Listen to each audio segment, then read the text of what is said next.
අද අපි පටන් අර ගන්නවා ගමන ආරම්භ කරන්න. ඒ ගමන ආරම්භ කරන්නේ කට ඔබතුමාලා එකට කියන එක එක වචන. ඔබතුමාලා කලබල වෙනවා. ස්වභාවිකයි.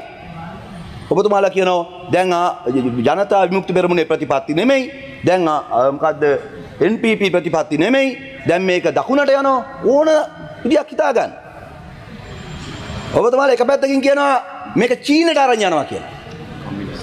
හරිද? මේක නියෝලිබරල් කියලා.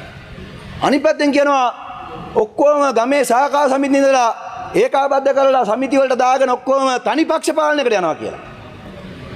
අනුර ජානායක ජනාධිපතිතුමා හිට්ලර් වෙන්න හදනවා කියලා. මට නම් තේරෙන්නේ නැහැ.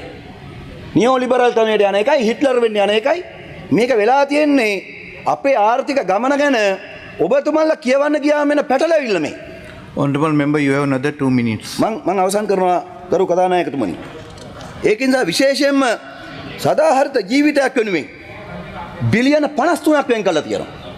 ආබාධිත පුජ්‍යලයින්ට ප්‍රවේශ ඇති කරන්න විවිධ දේවල් වෙනුවෙන් වෙන එකක් තියා වීදියේ ඉන්න සුනකීන්ට පවා මිලියන 1000ක් වෙන් කළා තියෙනවා. ඒක බරපතල ප්‍රශ්නයක් කොළඹ වගේ නගරවල. නාගරික ප්‍රදේශවල සුරතලට ඇති කරන බල්ලෙක් නැති වුණොතින් ඔය මිලියන 100ක් වෙන් කළා තියෙනවා. ඒ මිලියන 100 වෙන් කළා තියෙන්නේ වීදි සුනකීන් වෙනුවෙන් සහ ඒ සුනකීන්ට අවශ්‍ය කරන සුනකාගාර හදන්න. කල්පනා කරන්න. මේක දැන් කියනවා මිනිස්සු අතෑරපු අයවැයක්. මිනිස්සු නෙමෙයි සතා සිව්පාවගෙන පවා හිටපු අයවැයක්. අලියතුන් ගැන පවා හිටපු අයවැයක්.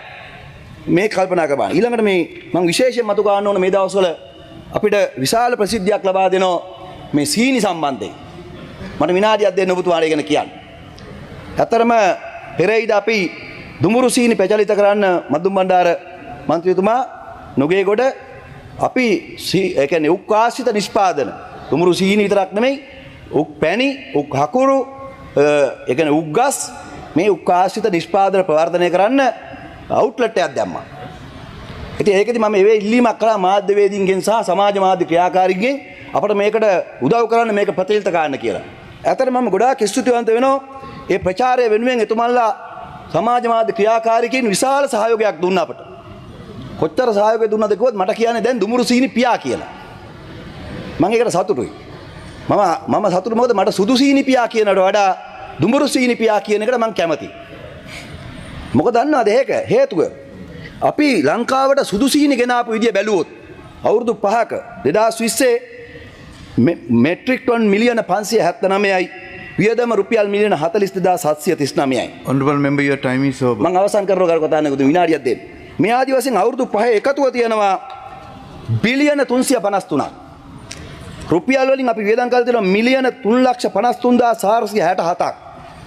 මේක ඩොලර් වලින් හිතුවා ඩොලර් මිලියන 1,500කට වැඩි.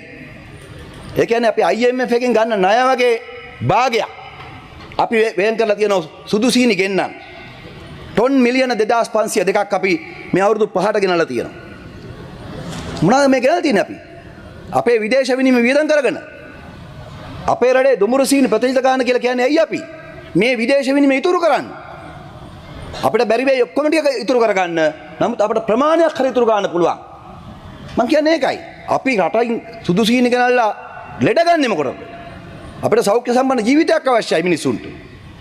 ඒ නිසා දුමුරු සීනි ප්‍රවර්ධනය කිරීම වැරදිද?